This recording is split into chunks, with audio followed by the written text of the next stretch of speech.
Namaste. This video we shall be looking at the Aitareya Upanishad.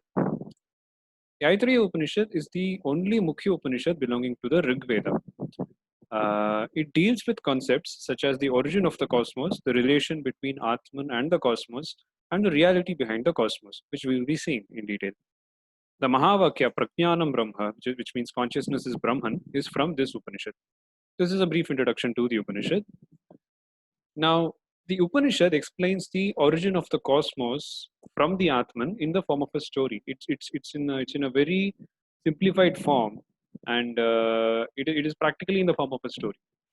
In the beginning, it says it's the beginning of the story is this. In the beginning, there was only the Atman. The Atman alone existed. Nothing else existed. And this Atman thought of creating the worlds and beings in it, and therefore creation came about. So what does the Atman do? Atman first creates the different worlds, the lokas, and there are four lokas which are mentioned, which are Ambhas, which is the region which is above the heavens, Marichi, which is the sky, Mara, which is the earth, and Apaha, which is the region below the earth, the Patal Loka. So these are the four lokas that Atman creates first. Now, after creating the lokas, Atman thinks, see, I've created the lokas, there have to be somebody who protect these lokas. And therefore, he creates the Lokapalas, who are the protectors of the worlds. Now, in order to create the Lokapalas, Atman first creates a being, a cosmic being called the Virat, which is a cosmic man. He resembles a human being in form. That's technically wrong to say. It is actually the human being who resembles the Virat in form. And he creates the cosmic man, the Virat, and from the Virat, the different deities, the different devatas, they come out of him. And there is a big verse which mentions, from which part of the Virat which devata comes out, and I've just given it here. From the mouth, speech comes out, and from speech, fire comes. Fire, the devata, comes out. From the nostrils, the sense of smell comes, and from that, the Vayu devata comes out. From the eyes, sight comes, and from sight, Surya devatas, the sun comes out. From the ears, hearing comes, and from the hearing, directions, the dik, they come out. From the skin, touch comes out, and from touch, the herbs and the trees, they come. From the heart, the moon comes out, and from the heart, the mind comes, and from the mind, the moon comes out. Even in Jyotisha, we see that moon is considered to be the devata of the mind, who controls the mind. From the navel region, the anus, which represents the apana shakti, comes out, and from that, mrityu, death, comes out. From the genitals, semen comes out, and from that, water comes out. So this is mentioned in the Upanishad. You won't have to memorize all this, but just know that this is what has been mentioned. Just remember the terms if possible. So after creating the lokas and the lokapalas and the various devatas also, what happens is the devatas, the deities that are created, fell into an ocean of hunger and thirst. They are left without a place to stay. That is what it practically means. So what the devatas do is they request Atman, who is the creator, to provide them with a place where they can stay and eat food. And to satisfy the devatas, Atman first creates a cow, which the devatas say this is not good enough for us. And then he creates a horse. The devatas again say this is again not good enough for us. So because of that, Atman creates a human being of the form of a man, which resembles the form of the Virat, the cosmic man, from whom the devatas originally came. So when they see this human body which resembles the Virat, the devatas are happy, and because it resembles the Virat, they happily find their place within the human body. Which is why the Upanishad again says the human body is the best of all the bodies, Sukrutam. It is the best of creations. The Upanishad says that. So the devatas enter into the human being and occupy the respective positions. The Upanishad again goes into detail to say which devata goes where and performs what function, but I have not mentioned it here because it's easy to remember. When we go to the previous slide, we see that from the Virat's mouth, speech came, and from speech, fire came. So when the devatas enter into the human body, the fire enters into his mouth and becomes speech. Similarly, air enters into his nostrils and becomes smell. So it's just the reverse of it. So if you refer to this chart, you can understand. So that is what happens. So the devatas, the various devatas enter into the human body and perform different functions, occupy different positions. Then the Upanishad says, Atman creates food for the different sense organs and the deities, the devatas. When food was created, it tried to run away from Virat, the cosmic man. Virat tried to consume food using various organs such as speech, touch, smell. It was the first time that food was presented to Virat. He had never seen food before. Therefore, he did not know how to consume it. So he tried to consume it by smelling it. He could not do it. He tried to consume it by just taking it in his hand. He could not do that. He tried to consume it by just seeing it. He could not do that.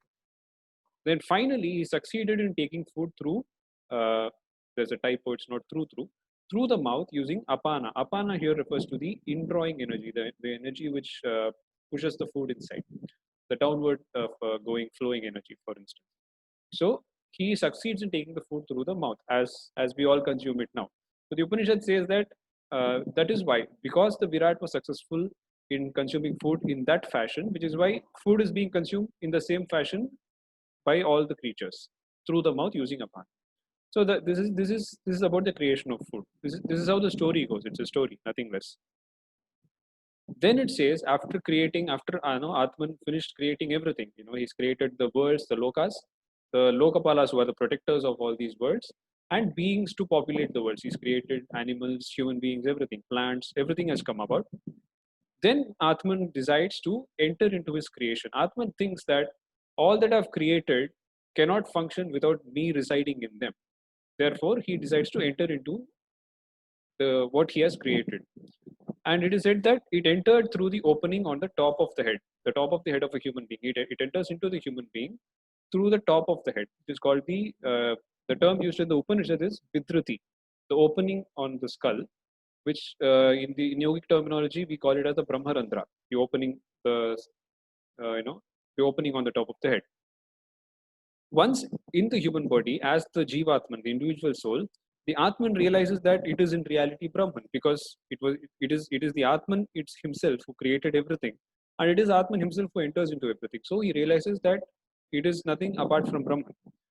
The idea of the entire story, whatever has been presented so far, is to drive home certain points. The first point is to show that the entire creation comes from Atman, the self, pure consciousness. Second point, when they say that Atman enters into his creation, is to drive home the point that Atman is not something different from his creation in the way in which it is conceived of in the Abrahamic religions, where they believe the creator and the created are two different entities. God is not the same as creation. Creation is not the same as God. They are different things. But in Advaita Vedanta, the creator and the creation are the same. So that is the second point that they try to drive home. The Upanishad tries to drive home, to say that Atman, by saying that Atman has entered into what he has created, it is to say that what we see as the universe, the Jagat, is nothing but Atman in reality.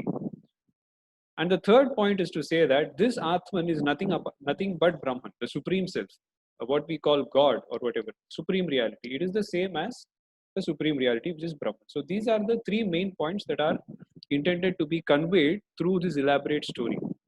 And that is about the creation of the cosmos.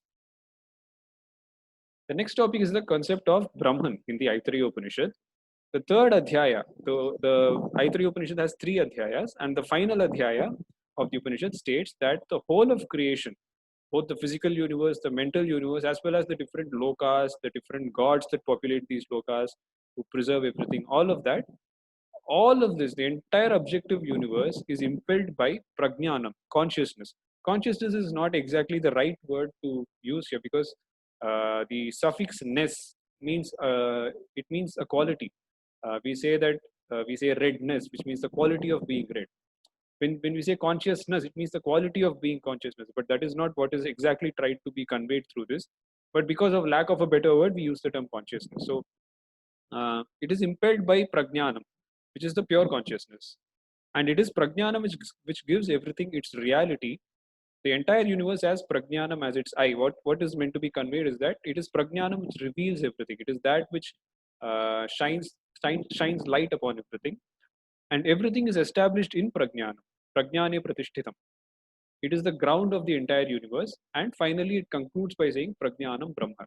This consciousness, which is the source of everything, which is the resting place of everything, which is what gives everything its reality, which is what reveals everything, is nothing but Brahman, the supreme self, the supreme reality.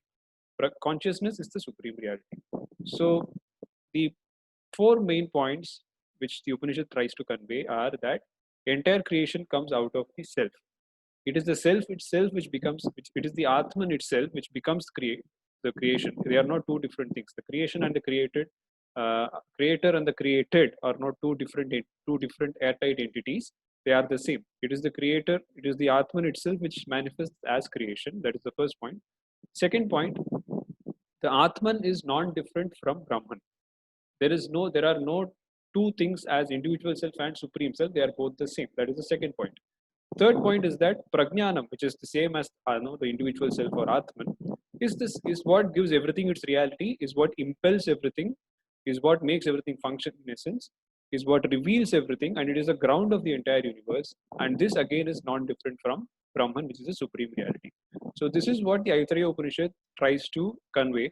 The Aitareya Upanishad, in my opinion, compared to the other Upanishad, is a bit esoteric. We do not, or at least I do not think that the Upanishad uh, conveys only what we understand from it. I think there are certain things which we do not understand clearly, but these are the main points to be covered. It's a bit esoteric in that sense. These are the main points that need to be covered about the Aitareya Upanishad. This should be sufficient for the NET exam. Thank you.